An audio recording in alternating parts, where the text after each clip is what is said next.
मिलिए सबसे बड़ी खबर से। छोटे शहर की बड़ी कहानियां।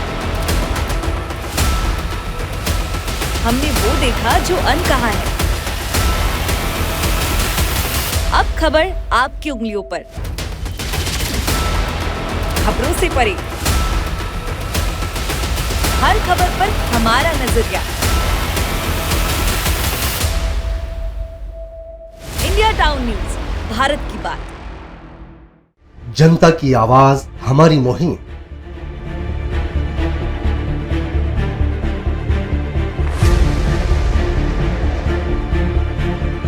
डिजिटल युग की नई आवाज। जनता का भरोसा, जनता की जीत, जनता का मत, ये सारी चीजें जब दावे करती है, हारती है, तो ईवीएम पर सवाल क्यों? आपके लिए सबसे बेहतरीन हमारा प्रयास। इस वक्त की सबसे बड़ी खबर आपको बता रहे हैं कि इंडिया टाउन न्यूज, भारत की बात। नमस्कार, मैं हूं आपके साथ प्रगति ठाकुर और आप मेरे साथ देख रहे हैं छत्तीसगढ़ और मध्य प्रदेश का सबसे विश्वसनीय चैनल इंडिया टाउन न्यूज। समय है इस वक्त नई ताजा खबरों के बुलेटिन का आप सभी का स्वागत करते हुए डालते हैं एक नजर उन खबरों पर जो बनी है सुर्खियां। पूर्व विधायक के बयान से गरमाई छत्तीसगढ़ की सियासत। कांग्रेसी नेता से नाराज कांग्रेस पार्टी। अजय तिर्की ने कहा बृहस्पति का मानसिक संतुलन ठीक नहीं। प्रदेश महामंत्री ने भी थमाया कारण बताओ नोटिस। सीएम के सस्पेंस के बीच कैलाश का बयान। मेरे पास पहले से है बड़ी जिम्मेदारी। 10 तारीख तक हो सकता है मुखिया का फैसला। बम्पर जीत के बाद से भाजपा की बड़ी है उलझन।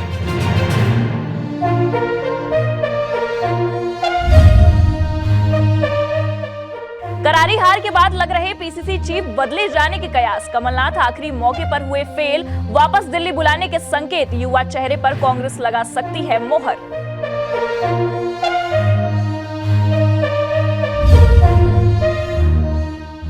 नक्सलियों ने की भाजपा नेता की हत्या। छोटे डोंगड़ गांव में कुल्हाड़ी से उतारा मौत के घाट। खदान की दलाली खाने का आरोप। 1 माह में तीसरी बार ली नेताओं की जान। और अब खबरें विस्तार से। बलरामपुर जिले की नवीन विश्राम गृह में कांग्रेस के रामानुजगंज विधानसभा सीट से प्रत्याशी और अंबिकापुर महापौर डॉक्टर अजय तिर्की ने प्रेस कॉन्फ्रेंस कर बृहस्पति सिंह के दिए हुए बयान को लेकर पलटवार किया है। डॉक्टर तिर्की ने बताया कि पार्टी से टिकट नहीं मिलना और उनके मन का काम नहीं होना वजह यही है। उनका मानसिक संतुलन सही नहीं है, जिसके कारण कुछ भी बयान दे रहे हैं। बलरामपुर जिले में चुनाव खत्म होते ही चुनाव में हार की वजह को लेकर घमासान मचा हुआ है। पार्टी से टिकट नहीं मिलने से नाराज विधायक बृहस्पति सिंह इस बड़ी हार को छत्तीसगढ़ के डिप्टी सीएम और प्रदेश प्रभारी कुमारी शैलजा पर थोप रहे हैं। बृहस्पति सिंह यूं तो अपने बयानों को लेकर हमेशा ही सुर्खियों में रहते हैं, वहीं बीते चुनाव को लेकर बड़ा ही चौंकाने वाला बयान दिया है। प्रदेश प्रभारी कुमारी शैलजा और टीएस सिंहदेव को फिल्मी कलाकार बता रहे हैं। कुमारी शैलजा गाड़ी में बैठी थी और सिंहदेव गाड़ी चलाते थे और दोनों फोटो शूट करवाने में ही रह गए। छत्तीसगढ़ के प्रभारी Shailaja madam, deputy CM TS Singhdeo, जो भाजपा के बी टीम के रूप में काम किया, मिस्टर टीएस सिंहदेव साहब, इनके खिलाफ सख्त दोनों खिलाफ कार्रवाई होना चाहिए। पार्टी से निष्कासन की कार्रवाई होना चाहिए। अगर नहीं होता है तो उनके खिलाफ ये बहुत ज़्यादा निराशा होगी कांग्रेस के लोगों में और कांग्रेस को अपूर्णी क्षति होगी। लोकसभा चुनाव पहले तत्काल कांग्रेस हाईकमान को कार्रवाई करना चाहिए। इसी बयान पर तंज करते कांग्रेस प्रत्याशी और महापौर डॉक्टर तिर्की ने बयान देते हुए कहा कि पार्टी के शीर्ष नेताओं के खिलाफ इस तरह का बयान पार्टी एवं कार्यकर्ता बर्दाश्त नहीं करेंगे। और उन्होंने यह तक कह दिया कि विधानसभा चुनाव के प्रचार के दौरान भाजपा प्रत्याशी राम विचार नेताओं के पक्ष में प्रचार करना और कांग्रेस पार्टी के कार्यकर्ताओं को डरा धमकाकर भाजपा को वोट करने के लिए कहना, यही वजह रही है कि कांग्रेस को रामानुजगंज सीट पर हार का सामना करना पड़ा है। उन्होंने कहा कि बृहस्पति सिंह का मानसिक संतुलन सही नहीं है और पार्टी में उन्होंने अपना अस्तित्व पूरी तरह से खत्म कर लिया है। वे भाजपा में शामिल होने की तैयारी कर रहे हैं। वो शब्द भी मुझे याद है कि बहुत उड़ रहे हो, तिर्की तुम्हारा रिश्तेदार है क्या। ये सारी बातें बीच में आई, लेकिन चुनाव है, इन सब चीज़ों को हम तवज्जो नहीं देना चाहते थे। लेकिन कल जो बात हुई विरोध में, महाराज साहब के विरोध में, और प्रभारी महोदया को ऐसे शब्दों का प्रयोग करना माने सीधे शीर्ष नेतृत्व को आप नकार रहे हो, फिर आप पार्टी के डिसिप्लिन को कहाँ मान रहे हो। तो इसकी हम पूरे कमेटी की ओर से घोर निंदा करते हैं और इस तरह की भाषा किसी भी कार्यकर्ता के लिए हम बर्दाश्त नहीं करेंगे। और ऐसा कल जिसने भी वो वीडियो देखा है, आपने भी देखा है, किसी को भी ये सहनीय नहीं है। जानकारी के मुताबिक इस सब के बीच कांग्रेस पार्टी ने बृहस्पति सिंह को कारण बताओ नोटिस जारी कर दिया है। प्रदेश महामंत्री मलकित सिंह गेंदू ने 3 दिनों के भीतर उनसे जवाब देने का पत्र जारी किया है। बलरामपुर से इंडिया टाउन न्यूज के लिए कुलेश्वर कुशवाहा की रिपोर्ट। मध्य प्रदेश विधानसभा में बीजेपी ने प्रदेश में कई सांसद और केंद्र मंत्रियों को 2023 विधानसभा में प्रत्याशी बनाया था। भाजपा ने अपनी नीतियों और योजनाओं के सहारे प्रदेश में बम्पर जीत हासिल की है, मगर अभी भी सीएम को लेकर सस्पेंस बना हुआ है। प्रदेश के मुखिया शिवराज सिंह चौहान ही रहेंगे या कोई और, इस पर भाजपा के वरिष्ठ नेता कैलाश विजयवर्गीय ने भोपाल में बयान दिया है कि 10 तारीख तक मुख्यमंत्री का फैसला हो जाएगा। कैलाश विजयवर्गीय के बयान के बाद लगता है 10 को प्रदेश के सीएम का ऐलान हो ही जाएगा। ये मैं कह रहा हूँ ना, इसका जवाब तो आपको 10 तारीख को पता लग जाएगा। भोपाल से इंडिया टाउन न्यूज के लिए फरहान खान की रिपोर्ट। प्रदेश में कांग्रेस की करारी हार के बाद हाईकमान ने कमलनाथ से अध्यक्ष का पद छोड़ने को कह दिया है। कमलनाथ का जल्द ही इस्तीफा हो सकता है। इस चर्चा के बाद कई नामों को आगे रखते हुए नए पीसीसी चीफ के तौर पर देखा जा रहा है। इसमें पूर्व पीसीसी चीफ अरुण यादव और पूर्व मंत्री जीतू पटवारी का नाम भी शामिल है। मध्य प्रदेश में कांग्रेस की करारी हार के बाद कांग्रेस नेतृत्व सख्त फैसले लेने के मूड में आ गया है। सूत्रों का कहना है कि कमलनाथ को दिल्ली वापस बुलाया जा रहा है। उन्होंने खुद अंतिम मौका मांगा था और वो अब खत्म हो गया है। केंद्रीय नेतृत्व अब प्रदेश के युवा नेतृत्व को कमान देने की बात कह रहा है। राहुल गांधी की टीम के किसी सदस्य को प्रदेश की कमान सौंपी जा सकती है। इसी तरह नेता प्रतिपक्ष का पद भी युवा या ओबीसी को दिया जा सकता है। फिलहाल कमलनाथ का इस्तीफा कब होता है, इस पर सभी की नजर लगी हुई है। कांग्रेस के सभी कार्यकर्ता पूरी ताकत से मैदान में आ जाएं। भाजपा चुनाव हार चुकी है। कुछ एग्जिट पोल जानबूझकर इसीलिए बनाए गए हैं कि कांग्रेस कार्यकर्ता निराश हों और झूठा माहौल दिखाकर अधिकारियों पर दबाव बनाया जाए। ये षड्यंत्र कामयाब होने वाला नहीं है।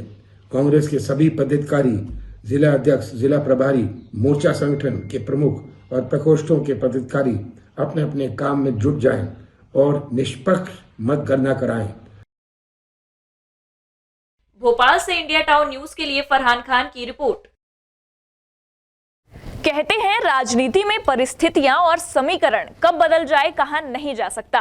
जो कल तक कांग्रेस के कमर्थ सिपाही होने का दावा कर रहे थे, अब वे भाजपा में संभावना तलाश रहे हैं। भिलाई के भाजपा जिला अध्यक्ष ब्रजेश बिजीपुरिया का कहना है कि कांग्रेस के कई बड़े नाम जल्द ही भाजपा में शामिल हो सकते हैं। छत्तीसगढ़ में चुनाव परिणाम आने के बाद कांग्रेस में मचे अंतर कलह के रूप में भी देखा जा रहा है। 3 दिसंबर के बाद छत्तीसगढ़ की राजनीति एकदम से बदल गई। पावर का ट्रांसफर हो गया। कांग्रेस किसान किसान करती रह गई। इधर युवाओं और महिलाओं ने गेम चेंज कर दिया। दुर्ग जिले की भी पूरी तस्वीर बदल गई। 2018 में दुर्ग जिले की स्थिति 5-1 की थी। इस बार बाजी पलट गई। भाजपा ने 4 तथा कांग्रेस सिर्फ 2 सीटें जीती। वैशाली नगर, दुर्ग ग्रामीण, दुर्ग शहर तथा अहिवारा में कांग्रेस को हार का तगड़ा झटका लगा। अहिवारा में तो हार तय बताई जा रही थी, लेकिन वैशाली नगर, दुर्ग शहर तथा दुर्ग ग्रामीण में बड़ी हार हो गई। इसका अंदाजा कांग्रेस को नहीं था। इन सीटों पर कांग्रेस अपनी जीत बता रही थी। अब जिले की सभी बड़ी सीटों पर भाजपा की जीत तथा छत्तीसगढ़ में भाजपा की सरकार बनने के बाद कांग्रेस के नए चेहरे का मन बदलने लगा है। कहा जा रहा है कि कई बड़े नाम भाजपा नेताओं के संपर्क में है। जल्द ही कांग्रेस के कई नेता भाजपा में शामिल हो सकते हैं। उसमें भी हम उसको चयन करेंगे कि किन लोगों को लेकर के पार्टी का भला होगा। एकदम बदनाम चेहरे हैं जिनने वहाँ पर गड़बड़ की है, वो चाहेंगे अगर कि यहाँ आ जाएं और यहाँ भी वही सब करेंगे तो ऐसे चेहरों को हम शामिल नहीं आपके करेंगे। संपर्क में है? हाँ, संपर्क में हैं, कुछ अच्छे लोग हैं जिनके आने से पार्टी को फ़ायदा होगा और जिनकी छवि अच्छी है और कुछ मजबूरीवश वो वहाँ पर काम नहीं कर पा रहे हैं और उनकी उपेक्षा हो रही है। उनकी क्षमताएं हैं काम करने की, उनके अंदर लगन है काम करने की, विकास से जुड़ना चाहते हैं, ऐसे लोगों को बराबर महत्व दिया जाएगा। दुर्ग से इंडिया टाउन न्यूज के लिए अतुल शर्मा की रिपोर्ट। खरगोन जिला मुख्यालय पर स्थित जवाहरलाल नेहरू सहकारी सूत मिल पर तालाबंदी को लेकर मजदूरों ने जमकर हंगामा किया। मिल प्रबंधन के खिलाफ नारेबाजी की और विरोध प्रदर्शन किया गया। खरगोन सूत मिल के मजदूरों का कहना है कि विगत कई महीनों से हम मजदूरों को वेतन और बोनस नहीं दिया जा रहा था और अब अचानक प्रबंधन द्वारा मिल पर ताला लगा दिया, जिससे हम मिल मजदूरों पर रोजी रोटी का संकट आ गया है। मिल में करीब 500 से अधिक मजदूर कार्यरत हैं। अचानक इस तरह से मिल बंद करने से हम गरीब मजदूर परिवार रोड पर आ जाएंगे। उन्होंने मांग की मिल को चालू कराया जाए और वेतन दिया जाए।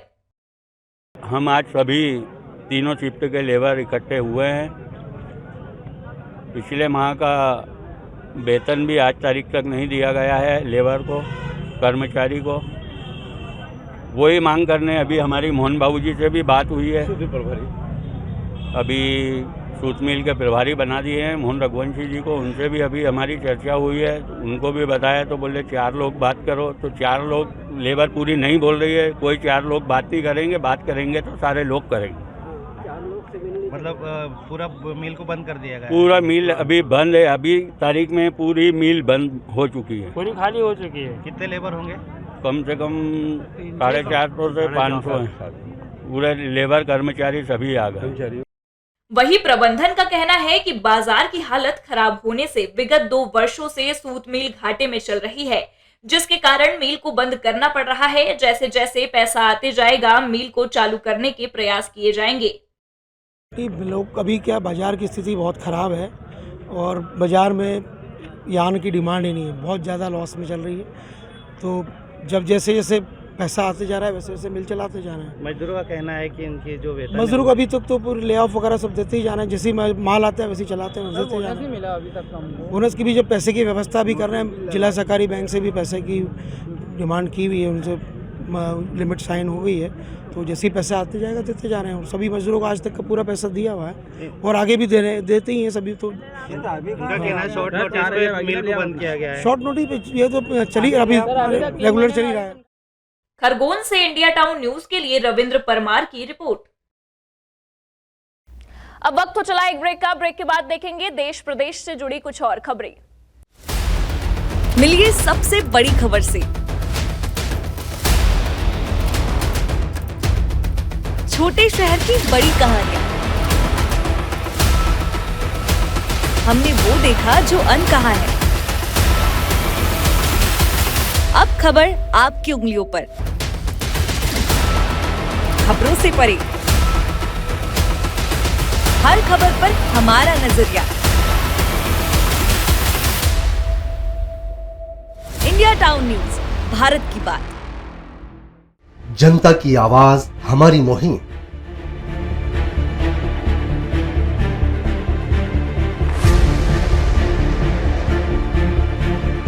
डिजिटल युग की नई आवाज।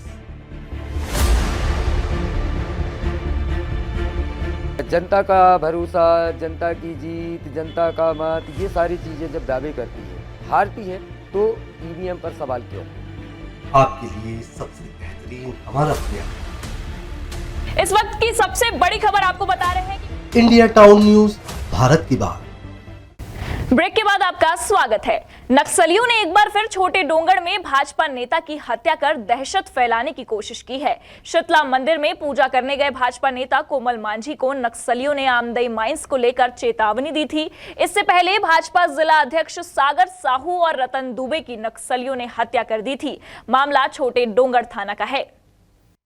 नारायणपुर जिले के छोटे डोंगर थाना क्षेत्र से बड़ी खबर निकलकर सामने आ रही है, जहां नक्सलियों की स्मॉल एक्शन टीम ने छोटे डोंगड़ में कोमल मांझी की दिन दहाड़े हत्या कर दी है।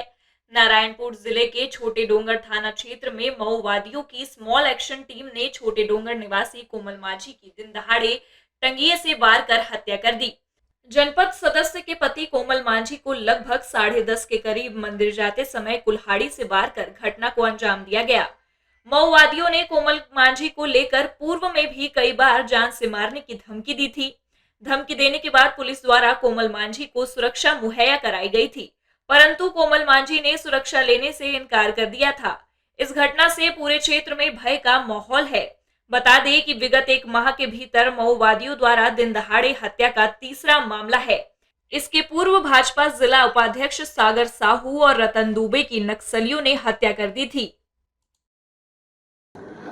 जिला नारायणपुर अंतर्गत थाना छोटे डोंगर में जो है तार भाटा पारा निवासी कोमल मांझी की जो है अज्ञात व्यक्तियों के द्वारा जो है हत्या किया गया है और उनका जो है शव अभी वर्तमान में छोटे डोंगर ले आया गया है और वर्तमान में जो है क्षेत्र में सुरक्षा बलों के द्वारा जो है सर्चिंग गश्त किया जा रहा है और इस मामले में जो पुलिस के द्वारा अग्रिम वैधानिक कार्यवाही की जाएगी।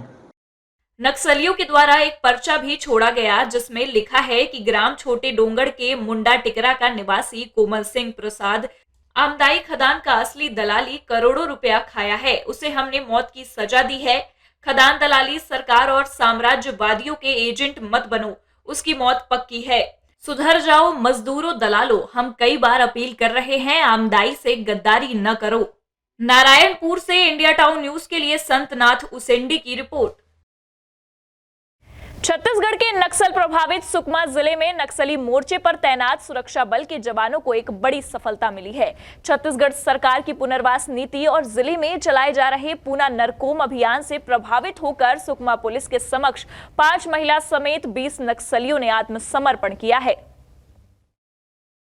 सुकमा एडिशनल एसपी रजत कुमार ने बताया कि नक्सलियों की खोखली विचारधारा से तंग आकर जगरगुंडा क्षेत्र में सक्रिय रहे 5 महिला सहित 20 माओवादी नक्सलियों का दामन छोड़कर मुख्य धारा में जुड़ गए हैं। इन सभी आत्मसमर्पित नक्सली को जल्द ही पुनर्वास नीति के तहत अन्य सुविधाएं दी जाएंगी। फिलहाल सभी समर्पित माओवादियों को 10-10 हजार रुपए की प्रोत्साहन राशि दी गई है।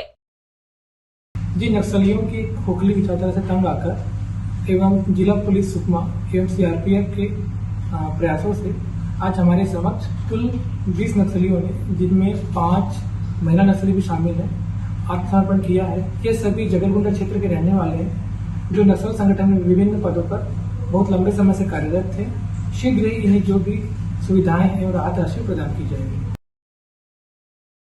दरअसल सुकमा जिले में सक्रिय माओवादियों को सरेंडर करने के लिए लगातार पुलिस के द्वारा एक विशेष पूना नरकोमा अभियान चलाया जा रहा है। इस अभियान के तहत सुरक्षा बल के जवानों द्वारा अंदरूनी इलाकों में बैनर पोस्टर लगाकर सभी नक्सलियों से आत्मसमर्पण करने के लिए अपील की जाती है। यही कारण है कि जवानों का यह अभियान एक सफल रूप ले लिया और जगरगुंडा क्षेत्र में सक्रिय रहने वाले माओवादियों ने पुलिस के समक्ष आत्मसमर्पण किया है। सुकमा से इंडिया टाउन न्यूज के लिए सुनील कश्यप की रिपोर्ट। दमोह जिले के जबेरा थाना पुलिस ने 5 माह पहले मिले अज्ञात नरकंकाल मामले में इस अंधे हत्याकांड का खुलासा कर दिया है। पुलिस ने डीएनए रिपोर्ट के आधार पर मृतक की शिनाख्त करते हुए आरोपी को पकड़ा है। प्रेम प्रसंग के चलते इस हत्याकांड को अंजाम दिया गया था। तेंदुखेड़ा एसडीओपी देवी सिंह ठाकुर ने बताया कि 29 जून की शाम एक अज्ञात मानव का नरकंकाल गुबरा के जंगल में पड़ा होने की सूचना पर पुलिस ने मर्ग कायम कर प्रकरण को जांच में लिया गया था। इस संबंध में जबलपुर जिले के कटगी थाना में गुम इंसान सतेंद्र पिता गोविंद विश्वकर्मा निवासी मोहली की कायमी होने से गुम इंसान के वारसान भाई महेंद्र, मां रमा, पिता गोविंद तथा अन्य रिश्तेदारों को सूचित किया था, जिन्होंने मौके पर पहुंचकर नरकंकाल के पास एक स्टील का कड़ा और गमछे का टुकड़ा देखकर मृतक का सतेंद्र के रूप में होना बताया था। लेकिन परिजनों ने मृतक का शव लेने से इनकार कर दिया था। उसकी बाइक और मोबाइल फोन नहीं मिला। अज्ञात मृतक का डीएनए परीक्षण कराने पर मृतक के परिजनों द्वारा एक आवेदन दिया गया था। मृतक का डीएनए परीक्षण कराने पर शव गुम इंसान सतेंद्र पिता गोविंद विश्वकर्मा का होना पाया गया। डीएनए रिपोर्ट प्राप्त होते ही साइबर टीम की मदद से 2 दिन में ही संपूर्ण प्रकरण के तथ्यों के आधार पर आरोपी मोहन पिता कल्लू एवं आरोपी शीतल लोधी से पूछताछ की गई, जिसमें पता चला कि षड्यंत्र पूर्वक एक राय होकर इस हत्याकांड को अंजाम दिया गया। एसडीओपी ने बताया, मृतक का आरोपी लड़की से प्रेम प्रसंग था। पूछताछ में लड़की के द्वारा बताया गया कि आरोपी के द्वारा उसे ब्लैकमेल किया जा रहा था। इसी के चलते उसने अपने साथी के साथ मिलकर हत्या की साजिश रची थी और गुबरा के जंगल में बुलाकर सतेंद्र की पत्थर पटक कर हत्या कर दी थी। आरोपी के पास से मृतक की बाइक भी बरामद की गई है और आरोपियों को जेल भेज दिया गया है। दिनांक 29/6/23 को एक नरकंकाल बूढ़ा गोबरा चौकी सिंग्रामपुर के अंतर्गत डिटेक्ट हुआ था। उस पर हमारे तत्कालीन चौकी प्रभारी SR रिछारिया के द्वारा मर्ग कायम करके मर्ग क्रमांक 44/23 की जांच प्रारंभ की गई। DNA सैंपल कलेक्ट करके लेबोरेटरी में भेजा गया और वहां से DNA सैंपल की जांच कराई गई। जांच कराने पर पाया गया कि यह मृतक सतेंद्र का ही नरकंकाल है। 2 आरोपी इसमें सामने आए हुए हैं। प्रेम प्रसंग का मामला है। ये दोनों के द्वारा मिलकर के षड्यंत्र पूर्वक इसकी हत्या बूढ़ा गोबरा के जंगल में कर दी गई। दमोह से इंडिया टाउन न्यूज के लिए विवेक की रिपोर्ट। शिवपुरी जिले के खनियाधाना जनपद में आने वाली पंचायत बामौर कला में स्थित मां बंगला वाली गौशाला जिले की एक ऐसी गौशाला है जिसे जिले की नंबर 1 गौशाला का दर्जा प्राप्त है। यह गौशाला जब सरकारी हाथों में थी तब भगवान भरोसे थी, लेकिन बामौर कला के युवाओं ने इस गौशाला को गोद लेकर इसे जिले की एक आदर्श गौशाला बना दिया। शिवपुरी जिले की यह गौशाला स्वावलंबन की दिशा में बढ़ रही है और इस गौशाला में आज 114 गौवंश है। बामौर कला में पंचायत ने गौशाला का निर्माण कराया था। सरकारी खर्चे से भवन और शेड बन गया था, लेकिन गौशाला संचालित नहीं हो रही थी। धीरे धीरे यह गौशाला वीरान हो गई। उसके बाद इस गौशाला को स्थानीय स्तर पर युवाओं द्वारा एक समिति बनाकर इसका संचालन किया जाने लगा। गौशाला समिति के युवाओं ने बताया कि हमारी पूरी टीम का उद्देश्य गौ माता की सेवा करना, बीमार आसक्त गौवंश को सहारा देना है। सबके सहयोग से गौशाला 2 बार जिले में नंबर 1 आई है। गौशाला को पूरे MP में नंबर 1 लाना है। हमारा लक्ष्य गौ सेवा का है। गायों के दूध को हम बाजार में बेचकर गौशाला में कार्य करने वाले मजदूरों का वेतन देते हैं। हमारी गौशाला के लिए आर्थिक सहायता शासन द्वारा नहीं दी जाती है। पिछली बार जो पूर्व कलेक्टर साहब अक्षय सिंह जी थे, उन्होंने 3 बार अचूक निरीक्षण किया था पहली बार, और वो जाके इतने ज़्यादा प्रसन्न हुए थे कि इन्होंने 2 बार इस गौशाला को जिले की नंबर 1 गौशाला के नाम से इन्हें अवार्ड भी दिया है। और माननीय पूर्व विधायक साहब TP सिंह जी ने भी इस गौशाला का निरीक्षण किया था और मल्हावनी में और पिछोर में भी इन्हें गौशाला का तारीफ की थी कि अगर गौशाला किसी को देखना है तो बामौर की गौशाला जाकर देखें। और ये आप यहाँ पर देख सकते हैं किस प्रकार से यहाँ संचालन हो रहा है। गौशाला में अभी क्रमशः 110 से 114 गाय उपलब्ध हैं, जिसमें से हमारे पास 7 गाय दूध देने वालियां हैं और 9 गाय हमारे पास बीमार हैं।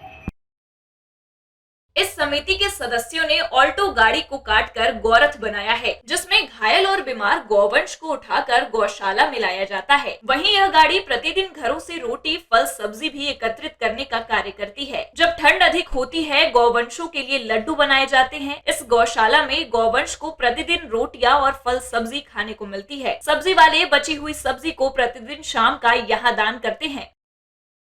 शिवपुरी से इंडिया टाउन न्यूज के लिए कुलदीप गुप्ता की रिपोर्ट। इंदौर में बढ़ते नशे के कारोबार पर नकेल कसने के लिए पुलिस लगातार ड्रग्स तस्करों की धरपकड़ कर रही है। यहां के चंदन नगर थाना क्षेत्र में ड्रग्स तस्करी के फरार कुख्यात तस्कर को चंदन नगर पुलिस ने जहरीली शराब के साथ पकड़ा। बाद में इसी क्षेत्र में बदमाशों का जुलूस भी निकाला गया। मादक पदार्थों की खरीद फरोख्त से जुड़े तस्करों पर नकेल कसने के लिए इंदौर पुलिस लगातार काम कर रही है। बता दें कि 2 दिन पहले पुलिस ने स्कीम नंबर 71 स्थित BSNL ऑफिस के पास से 2 बदमाशों को 1.5 लाख की ब्राउन शुगर के साथ पकड़ा था। पूछताछ में आरोपी सचिन पिता कृष्णापुरी गोस्वामी और सुनील उर्फ गोलू पिता आशाराम सुरागे ने मुख्य स्पॉइलर विजय काला से अवैध मादक पदार्थ खरीदना बताया। दोनों के पकड़े जाने पर विजय काला फरार हो गया था, जिसकी पुलिस तलाश कर रही थी। पुलिस ने उसे पकड़ा और उसके ही क्षेत्र में जुलूस निकाला। आरोपी रहवासियों से हाथ जोड़ते नजर आया। पुलिस को जानकारी मिली कि विजय काला निवासी रामानंद नगर स्कीम 71 स्थित झोपड़ी पट्टी में अवैध शराब बेच रहा है। पुलिस तत्काल पहुंची और विजय काला को अवैध शराब के साथ गिरफ्तार किया। पुलिस के मुताबिक विजय काला नशा बेचने का आदतन अपराधी है। उस पर 22 से ज्यादा केस दर्ज है। आरोपी को पकड़ने में एएसआई दीपेश गौराना, आरक्षक जोगेश लश्करी व सुनील सोनी की मुख्य भूमिका रही। इंदौर से इंडिया टाउन न्यूज के लिए बी देवाशीष की रिपोर्ट। बस्तर सहित पूरे छत्तीसगढ़ में 1 नवंबर से समर्थन मूल्य पर धान की खरीदी जारी है। लगातार बस्तर के किसान धान खरीदी केंद्रों का रुख कर रहे हैं। साथ ही बस्तर के अलग अलग स्थानों में धान खरीदी को लेकर उपार्जन केंद्र बनाए गए हैं, लेकिन इस उपार्जन केंद्रों में अव्यवस्था भी बनी हुई है। ऐसे ही अव्यवस्था बरतने वाले धान खरीदी केंद्रों के 2 प्रबंधक को बस्तर कलेक्टर विजय दयाराम ने निलंबित किया है। कृषकों से समर्थन मूल्य पर धान खरीदी की स्थिति का जायजा लेने के लिए बस्तर अनुविभाग के क्षेत्र में कलेक्टर ने दौरा किया। इस दौरान सरगीपाल, राजनगर, मूली, सोनारपाल, मनगनार और देवड़ा धान खरीदी केंद्र का निरीक्षण किया। साथ ही निरीक्षण के दौरान बस्तर कलेक्टर ने निर्देश दिया कि सीमावर्ती क्षेत्रों में विशेष सतर्कता के साथ नियमानुसार धान की खरीदी करना सुनिश्चित करे। खरीदी केंद्रों में किसी प्रकार की लापरवाही बर्दाश्त नहीं करने की भी बात बस्तर कलेक्टर ने कही थी। इसी दौरान खरीदी केंद्रों में लापरवाही बरतने वाले 2 लैंप्स प्रबंधकों और खरीदी प्रभारी के खिलाफ तत्काल कार्यवाही बस्तर कलेक्टर ने की है। उन्होंने बताया कि बारदाने का उचित प्रबंध नहीं करने और सही जानकारी नहीं रखने के कारण मूली खरीदी केंद्र और सोनारपाल खरीदी केंद्र के समिति प्रबंधक को निलंबित किया गया है। इसके अलावा बस्तर कलेक्टर ने खरीदी केंद्रों में नमी स्थलों पर मुरूम और डस्ट से समतलीकरण कर खरीदी कार्य को सुचारू रूप से संचालित करने का निर्देश दिया है। मेरे आज बस्तर और बकावंड अनुभागों के जो धान खरीदी केंद्रों के निरीक्षण के दौरान काफ़ी धान खरीदी केंद्रों में निरीक्षण किया गया। उसमें मूली जो धान खरीदी केंद्र है और सोनारपाल जो बस्तर अनुभाग के खरीदी केंद्र है, वहाँ पे जो बारदानों का जो प्रबंधन को लेके और जो वहाँ की जो पूरी व्यवस्था को लेके काफ़ी असंतुष्टि मैंने दिखाया था। उसके बाद में जानकारी भी ढंग से संधारण नहीं करने के कारण से मैंने डीसीसीबी के जो नोडल्स है उनको स्पष्ट कर दिया था कि इनको हटाने का मैंने निर्देश दिया था। उसके आधार पर उनको सस्पेंड किया गया है। कलेक्टर ने खरीदी केंद्रों में बारदाने की उपलब्धता, पुराने बारदाने की स्थिति, भंडारण, बायोमेट्रिक मशीन का प्रयोग, किसानों का आधार लिंकिंग, किसानों द्वारा किए गए नॉमिनेशन की स्थिति, व्यवस्थित स्टेकिंग कार्य, टोकन आधार पर खरीदी, बफर लिमिट की स्थिति का भी निरीक्षण किया। साथ ही खरीदी केंद्र के प्रभारी को डीओ कटवाकर जल्द उठाव करने के निर्देश भी दिए हैं। बस्तर से इंडिया टाउन न्यूज के लिए सुनील कश्यप की रिपोर्ट। ये थी अब तक की खबरें। छत्तीसगढ़ की सभी खबरों और पल पल के अपडेट से जुड़े रहने के लिए आप हमारे चैनल को सब्सक्राइब करें। साथ ही लाइक, कमेंट और शेयर करना ना भूलें। फिलहाल मुझे दीजिए इजाजत। नमस्कार।